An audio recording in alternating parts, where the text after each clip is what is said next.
তোমরা যারা take question পারো না অথবা সবগুলো রুলস মুখস্থ করেও টেক কোশ্চেন করার সময় 5-এ 5 পাচ্ছ না, তারা অবশ্যই ভিডিওটা শেষ পর্যন্ত দেখবা। আশা করছি আর কোনো সমস্যা থাকবে না। দেখো, টেক কোশ্চেন করার ক্ষেত্রে 3টি ধাপ যদি আমরা অতিক্রম করি 100% প্রবলেম সলভ। তো প্রথম ধাপটা দেখো, যেই সেন্টেন্সটা আমাদের টেক কোশ্চেন করতে দিবে সেই সেন্টেন্সটার অক্সিলারি ভার্ব প্রথমত খুঁজে বের করতে হবে, অথবা যদি অক্সিলারি ভার্ব দেওয়া না থাকে তাহলে আমাদের মেন ভার্ব খুঁজে বের করতে হবে। দ্বিতীয় ধাপটা হচ্ছে সেই বাক্যটি কি অ্যাফার্মেটিভ নাকি নেগেটিভ সেটা আমাদের কি করতে হবে, শনাক্ত করতে হবে। তৃতীয় ধাপ কি, সাবজেক্ট চিহ্নিত করা এবং অর্থ বুঝে সেই সাবজেক্টের পরিবর্তে প্রোনাউন ব্যবহার করা। হ্যাঁ, এখানে একটু দেখো, এবার যদি আমাদের যে সেন্টেন্সটা টেক কোশ্চেন করতে দিবে সেটা যদি অ্যাফার্মেটিভ থাকে তাহলে আমাদের ট্যাগটা নেগেটিভ করতে হবে, আর যদি নেগেটিভ থাকে তাহলে আমাদের অ্যাফার্মেটিভ করতে হবে। এখন তুমি আসো প্র্যাকটিসের এখানে 100% ক্লিয়ার হবা, কথা দিচ্ছি।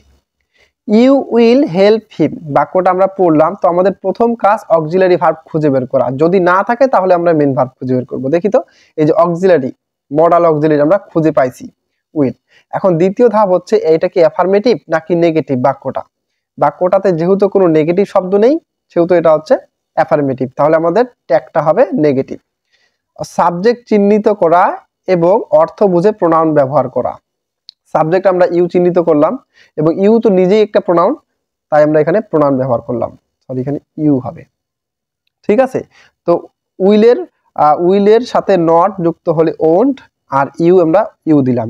এখানে একটা কথা বলে রাখি, তোমরা টেক কোশ্চেন করার সময় এই প্রশ্নবোধক চিহ্নটা দাও না, আর এর জন্যই কিন্তু মার্ক মাঝে মধ্যে কাটা যায়। তো এটা তুমি বুঝতে পারলা। আচ্ছা, তো দ্বিতীয়টা দেখো, দেই ভিজিট চায়না। তো প্রথম কাজ আমাদের অক্সিলারি ভার্ব খুঁজে বের করা। এই ধাপটা আমরা প্রত্যেকটা যখনই টেক কোশ্চেন করতে যাব এই 3টা ধাপ অবশ্যই অ্যাপ্লাই করব। তো দেই ভিজিট চায়না, এই ক্ষেত্রে দেখো আমরা অক্সিলারি ভার্ব অথবা মেন ভার্ব খুঁজে বের করব। তো এখানে অবশ্যই তুমি অক্সিলারি ভার্ব দেখতে পাচ্ছ না, তাহলে তুমি মেন ভার্ব খুঁজে বের করো। মেন ভার্ব আমাদের এখানে হচ্ছে ভিজিটেড। এখন দেখো, এই মেন ভার্ব থেকে আমাদের অক্সিলারি ভার্ব নিতে হবে, না নিলে তো আমরা ট্যাগ করতে পারবো না, তাই না? এখন দেখো, যদি ভি1 ভি এবং ভার্বের সাথে ইএস অথবা ভি2 থাকে তাহলে আমরা কি কি বের করব? ভি1 থাকলে ডু বের করব, এবং ভি এর সাথে যদি ভার্বের সাথে যদি এস বা ইএস থাকে তাহলে আমরা ডাজ বের করব, এবং ভি2 এর ক্ষেত্রে আমরা ডিড বের করব। তো এখানে দেখো, দেই ভিজিটেড চায়না, তো ভিজিটেডটা অবশ্যই ভি2, তাহলে আমরা কি বের করলাম, ডিড বের করলাম। ঠিক আছে, এখন আমাদের কি কাজ, বাক্যটি কি অ্যাফার্মেটিভ নাকি নেগেটিভ? যেহেতু এটা বাক্য অ্যাফার্মেটিভ তাহলে আমাদের অক্সিলারির সাথে অবশ্যই নট যুক্ত হবে। এবার আমাদের সাবজেক্ট চিহ্নিত করার পালা। সাবজেক্ট দেই আছে, দেই হবে। এখন একটা প্রশ্ন, যে যেই অক্সিলারিটা আমরা এখানে ইউজ করব সেই অক্সিলারিটা কি ওই সাবজেক্টের সাথে কি বসবে নাকি বসবে না? তো দে এর সাথে কিন্তু ডিড বসে। তো দেখো, আমরা এখানে লিখব ডিডন্ট দে। বুঝতে পারলা? তৃতীয়টা দেখো, how beautiful the bird is.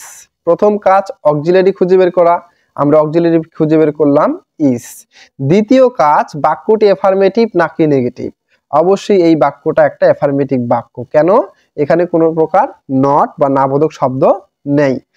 তারপরেরটা দেখো, তৃতীয় ধাপটা হচ্ছে সাবজেক্ট খুঁজে বের করা। এখন তুমি কি হাউ সাবজেক্ট দিবা বলো? না, এখানকার সাবজেক্ট কোনটা?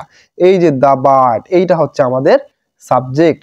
তাহলে আমরা যেহেতু এই যে অক্সিলারি ইজ পেয়ে গেলাম তাহলে আমরা ইজ দিব, যেহেতু অ্যাফার্মেটিভ সেহেতু নট দিয়ে দিলাম।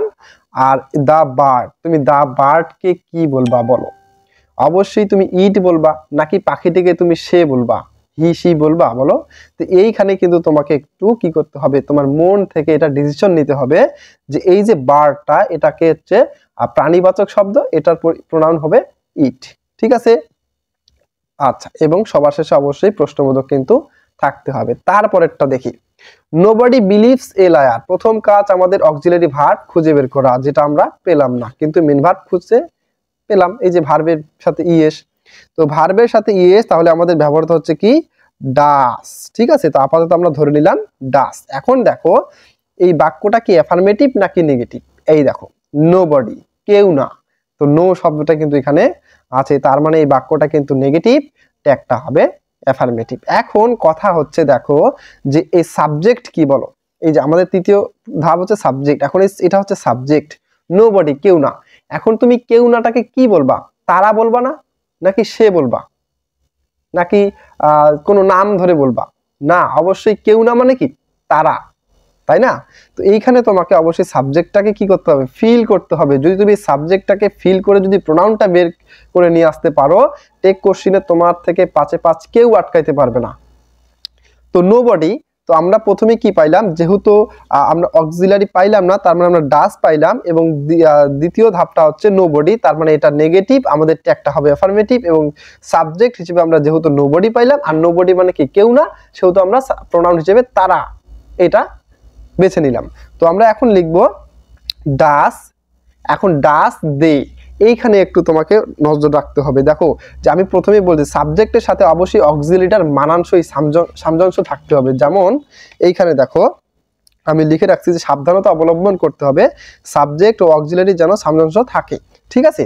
তো দে এর সাথে কিন্তু ডাস বসে না, সেক্ষেত্রে আমরা কি করতে পারি? দেখো যে এইখানে একটু লক্ষ্য করো যে am, is, are, was, were, have, has, had, do, does, এগুলা কিন্তু এক একটা গ্রুপ, অর্থাৎ এটা হচ্ছে একটা ফ্যামিলির ভার্ব।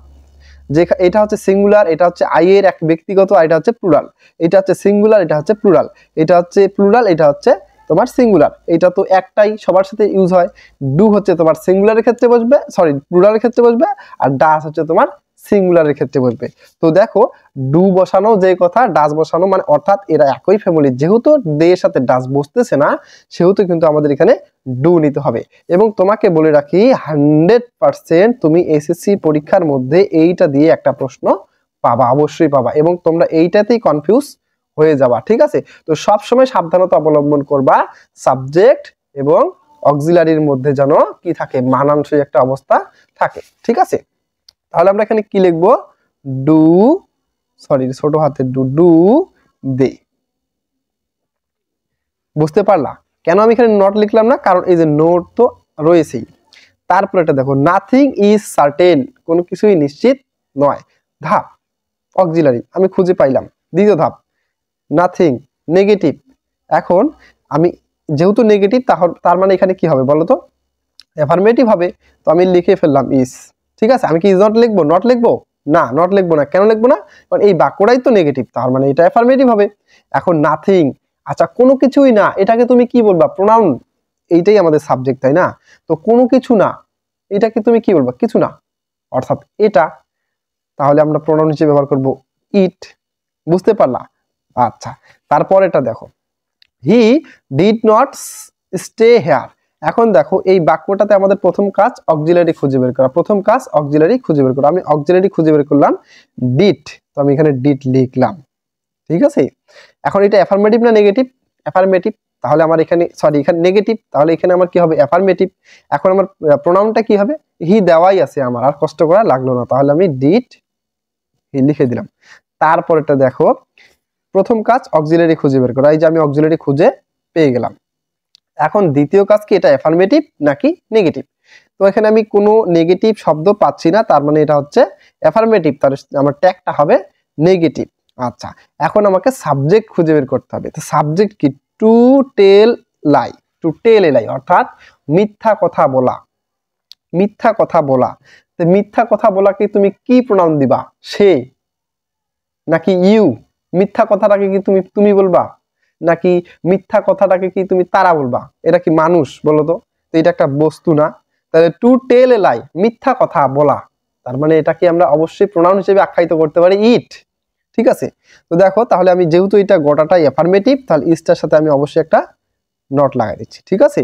আর এটার পরিবর্তে আমি কি ব্যবহার করলাম? ইট ব্যবহার করলাম। বুঝতে পারলা কেন ইট? কারণ এটা হচ্ছে টু টেল এ লাই, এটাকে তুমি কি বলবা? ইট, ইটি ব্যবহার করলাম, ঠিক আছে? আশা করছি বুঝতে পারছো। তারপর একটা দেখো all of them are very sincere, ঠিক আছে? তো প্রথম কাজ অক্সিলারি, পেয়ে গেলাম অক্সিলারি, ঠিক আছে? দ্বিতীয় কাজ অ্যাফার্মেটিভ নাকি নেগেটিভ? আমি দেখতেছি কোনো নেগেটিভ ওয়ার্ড নেই, অ্যাফার্মেটিভ, ক্লিয়ার? তৃতীয় কাজ হচ্ছে সাবজেক্ট, এই যে আর, এখন সাবজেক্ট কোনটা বলো তো? অক্সিলারি সামনেরটা। আচ্ছা, তো অল অফ দেম, তাদের সকলে, অফ মানে কি এর না, বলো তো? অফ মানে এর, তাহলে দেম মানে কি তাদের, তাদের এর সকলে, অল মানে কি সবাই, তাদের সবাই, তাহলে তুমি কি বলবা? তাদের সকলে, তারা, তাদের সকলে তারা, তাহলে আমাদের প্রোনাউন কি থাকলো? দে। ঠিক আছে, এখন আর যেহেতু এটা গোটাটাই অ্যাফার্মেটিভ, তাহলে আমি এখানে লিখবো আর্নড দে। হ্যাঁ, এখানে একটু বোঝা যাচ্ছে না। আচ্ছা, তারপরেটা দেখো, এভরিবডি নোজ হিম। প্রথম কাজ অক্সিলারি খুঁজে পাইলাম না, তাহলে কি? Main verb. এই যে আমি মেন ভার্ব খুঁজে পেলাম। মেন ভার্ব যেহেতু খুঁজে পাইলাম, তো মেন ভার্ব থেকে আমাকে অক্সিলারি বানাইতে হবে। এখন মেন ভার্বের দেখতেছি এ যুক্ত করা আছে, তো এ যুক্ত অথবা ই এ যুক্ত থাকলে আমার ডাস বের করতে হবে, তাই না? তো ডাস বের করলাম আমি। আচ্ছা, ডাসটা আমি ধরে নিলাম আপাতত। এখন আমি দেখবো এই ডাসের সাথে আমি যে প্রোনাউনটা ব্যবহার করব, সেই প্রোনাউনটার সাথে কি ডাসটা বসবে নাকি বসবে না। কারণ ডাজের কিন্তু আরেকটা সঙ্গী আছে, সেটা হচ্ছে কি বলো? এই যে দেখো, ডাজের আরেকটা সঙ্গী হচ্ছে ডু। ঠিক আছে, দেখো তাহলে এবার এভরিবডি নোজ হিম। তো এভরিবডি, তাহলে আমাদের তৃতীয় ধাপটা হচ্ছে সাবজেক্ট চয়ন করা। তো এভরিবডি, প্রত্যেকে, তাদেরকে তুমি কি বলবা? প্রত্যেকে, আমি বলতেছি তাদেরকে। দেখো, প্রত্যেকে মানে কি? তারা। ঠিক আছে, প্রত্যেকে আমাদের বাড়িতে এসেছিল, তার মানে কি? তারা এসেছিল। ঠিক আছে না? তো এভরিবডির পরিবর্তে অবশ্যই আমরা কি দিব? দে ইউজ করব। তা এখন দে এর সাথে কি ডাস বসে বলো? দে এর সাথে ডাস বসে না। কেন বসে না? দেই হচ্ছে, দেখতে পাচ্ছ, আচ্ছা, দেই হচ্ছে থার্ড পারসন প্লুরাল, আর হি, সি এগুলা হচ্ছে থার্ড পারসন সিঙ্গুলার। এগুলার সাথে ডাস বসে, আর এগুলার সাথে কি বসে? ডু বসে। ঠিক আছে, আচ্ছা, তাহলে আমি এখানে কি লিখবো? Don't they. অবশ্যই প্রশ্নবোধক, বারবার করে বলতেছি। He hardly comes here. তো কতগুলো শব্দ রয়েছে যে শব্দগুলো নিজেই নেগেটিভ। ঠিক আছে, তুমি যতই শুটকি মাছকে ধাও, ওর গন্ধ পালাবে না। ঠিক একই রকম কতগুলো ওয়ার্ড রয়েছে যেগুলা নেগেটিভ। যেমন এখানে দেখো, হার্ডলি, স্কার্সলি, সেলডম, লিটল এবং ফিউ। এবং এই দুইটার ক্ষেত্রে একটু মনে রাখবা যে এগুলার সামনে যদি আর্টিকেল থাকে তাহলে এগুলা তোমার হ্যাবোধক হিসেবে প্রকাশিত হয়, আর যদি আর্টিকেল না থাকে তাহলে এটা না বোধক হয়ে যায়। ঠিক আছে, তো এই শব্দগুলো যখন তুমি পাবা কোনো সেন্টেন্সের মধ্যে, ওই সেন্টেন্সটা হচ্ছে নেগেটিভ। আর টেক কোশ্চেনের মধ্যে যদি আমরা পাই তাহলে ওটা সেন্টেন্সটাই নেগেটিভ, তাহলে আমাদের ট্যাগটা করতে হবে অ্যাফার্মেটিভ। প্রথমে অক্সিলারি খোঁজা, তো এখানে আমি অক্সিলারি খুঁজে পাইলাম না, তাহলে মানে মেন ভার্ব খোঁজা। এই যে মেন ভার্ব আমি খুঁজে পাইলাম, এবং অবশ্যই এস বাই ইয়েস খুঁজে পাইলাম। ঠিক আছে, তাহলে আমাকে এস বাই ইয়েস থাকলে কি যেন বের করতে হয়? ডাস বের করতে হয়, ডাস বের করতে হয়। এখন হি এর সাথে কি ডাস বসে নাকি বসে না? হ্যাঁ, অবশ্যই বসে, কারণ হি থার্ড পারসন সিঙ্গুলার আর ডাসটা হচ্ছে সিঙ্গুলার। ঠিক আছে, তো আমি এখানে লিখবো আমি ডাস। এখন বল, এখানে কি আমি নট লিখবো? না, নট লিখবো না। কারণ কি? কারণ এই যে হার্ডলি, এই শব্দটাই কিন্তু হচ্ছে নেগেটিভ। ঠিক আছে, তো আমি এখানে কি লিখবো? ডাস হি। বুঝতে পারলা? Let's play this game. এখানে দুইটা জিনিস তুমি মনে রাখবা যে ইম্পারেটিভ সেন্টেন্স কয়ভাবে শুরু হয় বলো? ইম্পারেটিভ কিন্তু দুই ভাবে শুরু হয়। একটা হচ্ছে লেট দ্বারা শুরু হয়, আর একটা তোমার ভার্ব দ্বারা শুরু হয়। ঠিক আছে, তো ভার্ব দ্বারা শুরু হলে তুমি কি বসাবা? বেশিরভাগ ক্ষেত্রে উইল ইউ। ঠিক আছে, বেশিরভাগ ক্ষেত্রে উইল ইউ। আর লেট দ্বারা শুরু হলে তুমি কি দিবা? Shall we. ঠিক আছে, এইটা একটু মনে রাখবা। তো লেট দ্বারা শুরু হয়েছে, তো আমরা কি দিব? নিঃসন্দেহে এইটা বসাই দিব। এবং পরীক্ষার মধ্যে একটা কিন্তু কমন থাকে, তো আমরা কি লিখবো? Shall we. আর যেহেতু এটা কি ভার্ব দ্বারা শুরু হইলো না, তাহলে আমরা কি লিখবো? Will you. এবং অবশ্যই প্রশ্নবোধক চিহ্ন। তো আসো কয়েকটা প্র্যাকটিস করি। এইখানে লক্ষ্য করো, এভরিবডি লাইকস ক্রিকেট। এখানে আমাদের প্রথম ধাপ হচ্ছে অক্সিলারি। অক্সিলারি পাইলাম না, তাহলে আমাদের কি? তোমার মেন ভার্বের সাথে এস আছে, তাহলে আমাদের কি হওয়ার কথা ছিল? ডাজ হওয়ার কথা ছিল। ঠিক আছে, কিন্তু এই যে সাবজেক্ট দেখো, এভরিবডি মানে কি বলতো? এভরিবডি এই প্রোনাউন হিসেবে তুমি কি ব্যবহার করবা? প্রত্যেকে। তা প্রত্যেকে মানে কি? দে। এখন দে এর সাথে কিন্তু তোমার ডাস বসে না, তো ডাজের একটা ইকুয়াল ভার্ব কোনটা? ডাজের যে ফ্যামিলিগত ভার্ব ওটা কি? ডু। সেজন্য এখানে কি বসাইলো? Don't they. আর নট কেন হলো? যেহেতু সবটাই এফার্মেটিভ, সেহেতু এখানে নট হলো, ডোন্ট দে। তারপরে দেখো, students hardly miss watching this game. অর্থাৎ কদাচিৎ স্টুডেন্টরা এই গেমটা দেখতে মিস করে না। তো দেখো, প্রথমে আমাদের কাজ কি, যেখানে অক্সিলারি খুঁজে বের করা। তো অক্সিলারি কই বলো, অক্সিলারি কিন্তু এখানে নাই, তাহলে আমাদের এই যে দেখো মেন ভার্ব। তো মেন ভার্ব যেহেতু V1 নাকি V2 বলো দেখি, V1। তো V1 থাকলে আমরা কি বের করব, ডু বের করব না, ডু বের করব। আর এটা সম্পূর্ণটা কি অ্যাফার্মেটিভ না নেগেটিভ বলো তো, নেগেটিভ। কেন নেগেটিভ, এই দেখো এখানে একটা হার্টলি আছে, তার মানে এটা নেগেটিভ, একটা হবে আমাদের অ্যাফার্মেটিভ। সেহেতু আমরা ব্যবহার করলাম ডু। এবং স্টুডেন্টস মানে কি ছাত্ররা, তাহলে তুমি তাদেরকে কি প্রোনাউন দিবা, দেই প্রোনাউন দিবা না, অবশ্যই দে। তাহলে এই যে দেখো দে ব্যবহার করলাম, ঠিক আছে। তারপর এটা দেখো nothing is more enjoyable to them than cricket. তাহলে দেখো নাথিং, এই যে নাথিং শব্দটাই কিন্তু নেগেটিভ, এবং এই যে অক্সিলারি খুঁজে বের করলাম। তো অক্সিলারি আমি এখানে দিলাম ইজ, আর যেহেতু এটা নেগেটিভ সেহেতু আমি এটা অ্যাফার্মেটিভ হলো। আর নাথিং মানে কি কোনো কিছুই নয়, তাহলে এটাকে তুমি কি প্রোনাউন দিবা, ইট। এই যে আমি ইট ব্যবহার করলাম। তারপর এটা দেখো how exciting the game is.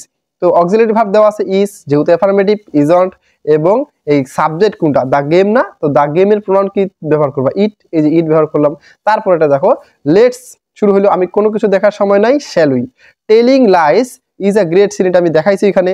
তো এইভাবে যদি তুমি সাবজেক্টটাকে যদি তুমি একবার হ্যাক করতে পারো, সাবজেক্ট গুলাকে তুমি, অর্থাৎ যখন তুমি প্র্যাকটিস করবা সাবজেক্ট গুলাকে একটু মনোযোগ সহকারে দেখবা যে এটা কি বলতেছে, তাহলে কিন্তু তোমার আর সমস্যা থাকবে না।